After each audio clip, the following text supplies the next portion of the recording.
घबराहट सी होती थी, एब्रो भी चले गए, बाल भी चले गए, उल्टी जी होती थी, चक्कर आती थी और बहुत सारा हालत ख़राब होने लगी कीमोथेरेपी की वजह से।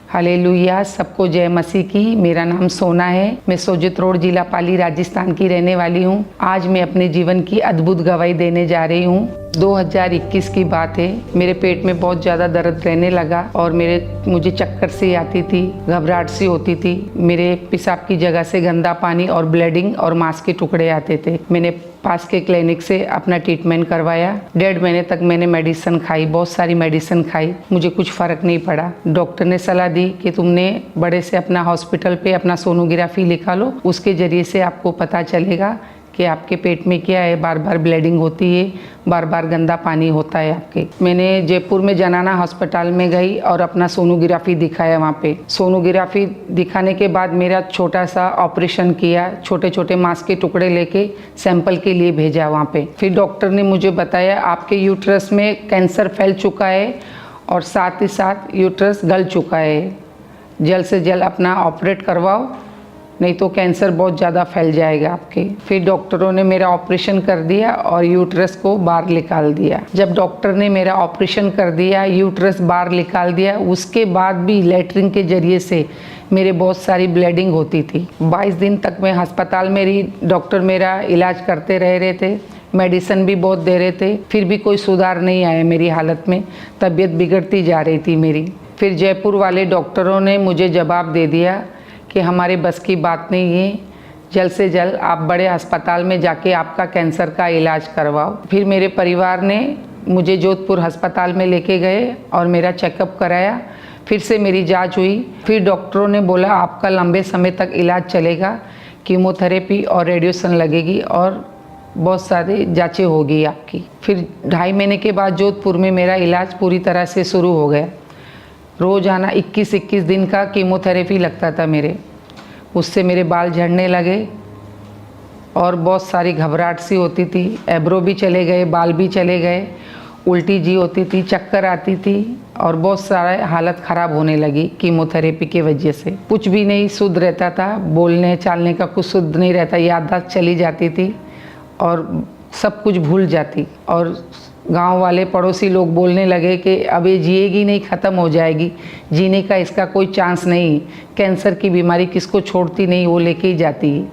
जवाब आ गया था पूरी तरह से। डॉक्टरों ने भी बोल दिया कि तुम्हारी माँ का सेवा करो, इनको खिलाओ पिलाओ और इनकी सेवा करो, बच्चे लोग को बोला डॉक्टरों ने। जब मेरी ऐसी हालत थी, पूरी तरह से मैं बेड पे थी और बच्चे लोग मुझे संभालते थे, जैसे मेरा लड़का मेरे कपड़े धोना, मेरा बिछौना करना, मेरे खाना बना के देने का, और पूरी तरह से मेरी सेवा मेरा लड़का कर रहा था और मेरी लड़की। मैं इतना बुरा फील होता था मुझे कि कहने की बात नहीं, कि मेरे बच्चे मेरा इलाज करवा रहे, मेरी देखभाल कर रहे और कंडीशन इतनी ख़राब थी कि पैसे तो थे ही नहीं, किसी से उधार मांग मांग के मैं अपना इलाज करवाती रही। मैं ये सोचती थी अगर मेरे कुछ हो गया तो मेरे बच्चों का क्या होगा। मेरे बेटे की तो शादी हो गई थी, बेटी की शादी नहीं हुई थी। अगर मेरे कुछ हो गया तो मेरी बेटी की शादी कैसे होगी। बस सोच सोच के परेशान होना, क्या होगा मेरी डेथ होने के बाद, मेरे बच्चों का क्या होगा, ये कैसे संभालेगी अपने आप को, ये तो टूट जाएगी बिल्कुल, मेरे बाद इनका कोई नहीं है, अगर मैं ख़त्म हो गई तो इनका कोई नहीं है। ये सोच सोच के बहुत परेशान होती थी मैं। एक तरफ मुझे कीमोथेरेपी लग रही थी, एक तरफ मुझे रेडिएशन लगती थी और उसके बाद मेरी हालत ख़राब होने लगी, जैसे उल्टी होना, जी घबराना, घबराहट सी होना, नींद नहीं आना और बात बात पे सोचते रहने का, क्या होगा क्या नहीं होगा, कुछ भी हो सकता है, कैंसर की बीमारी कुछ भी हो सकता, कभी भी मौत हो सकती है। पूरी बॉडी में कैंसर फैलने से लंग्स भी ख़राब हो चुके थे और बहुत ज़्यादा घबराहट सी होती, सांस नहीं ले पाते थे और घबराहट सी होती थी, बहुत ज़्यादा चक्कर भी आती थी, सर में दर्द भी रहता था। जब मैं बेड पे पूरी तरह से हो गई तो मेरे बच्चे हर जगह जाके कहीं से पैसे उधार लेके मेरा इलाज करवा रहे थे और इन लोगों की ऐसी हालत हुई कि कोई पैसे भी इनको उधार नहीं देते। इन लोग को कोई कमाने वाला तो है ही नहीं, सब कुछ मेरे ऊपर ही था। मेरे 13 कीमोथेरेपी हुई और 30 रेडिएशन हुई, फिर भी मेरे को कोई आराम नहीं मिल रहा था। डॉक्टर ने पूरी तरह से जवाब दे दिया कि अभी इनके बचने का कोई चांस नहीं है, आप अपनी मम्मी का इलाज हो चुका है इनका, आप इनकी सेवा करो और देखभाल करो, इनको टेंशन मत आने दो और कुछ अच्छा खिलाओ पिलाओ तो ये जी सकती थोड़ी बहुत, नहीं तो ये पूरी तरह से ख़त्म हो जाएगी, इनका कोई बचने का चांस नहीं। मैं तो पूरी तरह से अपनी आस छोड़ चुकी थी कि बचूगी कि नहीं बचूगी। फिर एक दिन मेरे पड़ोसी ने मेरे घर पे आके मुझे खामरा चर्च के बारे में बताया कि खामरा चर्च में परमेश्वर बहुत बड़े बड़े काम करता है, मुर्दे जी उठते, अंधे देख पाते, परमेश्वर अद्भुत काम करता है, तुम खामरा चर्च जाओगे तुमको परमेश्वर वहाँ पे चंगा करेगा। फिर उसके बाद मेरे बच्चों ने मुझे खामरा चर्च लाई। उसी हालत में मैं इतनी भीड़ देखी कि परमेश्वर इतने बड़े बड़े काम करते, लोग बड़ी बड़ी गवाहियाँ दे रहे हैं। जब मैं गवाही को सुनती थी, वचनों को सुनती थी, पर यहाँ पे आने से मुझे इतना विश्वास हुआ कि मैं यहाँ से ठीक हो सकती हूँ। फिर मैं दूसरी मीटिंग में प्रभु को अपना जीवन दे दिया। पहली बार आई तो मैं झूमने नाचने लगी, प्रभु की आराधना करने लगी। फिर दूसरी मीटिंग में आई, मैंने प्रभु को अपना जीवन दे दिया, मैंने अपना बपतिस्मा लेके प्रभु को अपना जीवन दे चुकी हूँ। फिर मैं लगातार चर्च से जुड़ गई और मीटिंग को अटेंड करने लगी। फिर मैंने 15 अक्टूबर 2023 को जब प्रभु के दास ने कैंसर के रोगी के लिए प्रार्थना की, मैं उसकी प्रार्थना को पूरी फेथ के साथ, विश्वास के साथ रिसीव किया। सब तरह का कैंसर आपकी बॉडी को छोड़ के जाए, सब तरह का कैंसर को बॉडी को छोड़े और निकले राइट नाउ, छोड़ दे आपकी बॉडी को राइट नाउ। हर तरह की बीमारी यीशु के नाम में, होली गोस्ट।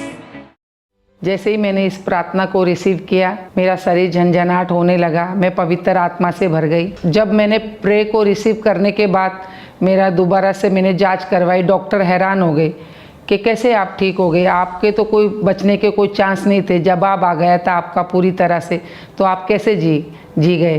तो मैंने बोला मेरे डॉक्टर जीसस है जो मुझे जिलाया, मैं उसी को ही मानती हूँ। उसके साथ साथ मुझे ब्लीडिंग होना भी बंद हो गया, अच्छे से मेरा खाना पच रहा है, अच्छे से मैं वॉशरूम भी जा रही हूँ। जब लोग मुझे देखते थे पहले कि इनके बचने के कोई चांस नहीं है तो ख़त्म हो जाएगी, जब अब मुझे देखते लोग तो बोलते हैं कि आपका परमेश्वर है, सचमुच अद्भुत काम किया आपके जीवन में, मरे हुए में से आपको जिलाया परमेश्वर ने। मैं बहुत खुश हूँ और मेरे परिवार भी बहुत खुश है। मेरी बेटी की इतने सालों से शादी भी नहीं हो रही थी, प्रभु में आने से मेरी बेटी की शादी भी हो गई। मेरे बेटे को 3 साल से बच्चे नहीं हो रहे थे, प्रभु में आने से मेरे बेटे को बेटा भी हुआ और मेरे पोते का नाम मैंने सैमुअल रखा है। अभी मैं पूरी तरह से ठीक हूँ, कैंसर के रोगों से पूरी तरह से आज़ाद हूँ और पूरा काम पूरा परिवार में ही संभालती हूँ। मेरे बच्चे को काम करने का नहीं बोलती, मैं अपने आप ही खुद संभालती और सब कुछ मैं ही करती हूँ। अब मैं पूरी तरह से हील हो गई, पूरी तरह से ठीक हूँ। और मैं जो कैंसर के पेशेंट है उसको मैं यही बोलूँगी कि आप प्रभु में अड़े रहो और खड़े रहो, प्रभु आपको ज़रूर चंगा करेगा। जो भी कैंसर के रोगी, कोई भी बीमारी हो, प्रभु सबको ठीक करेगा।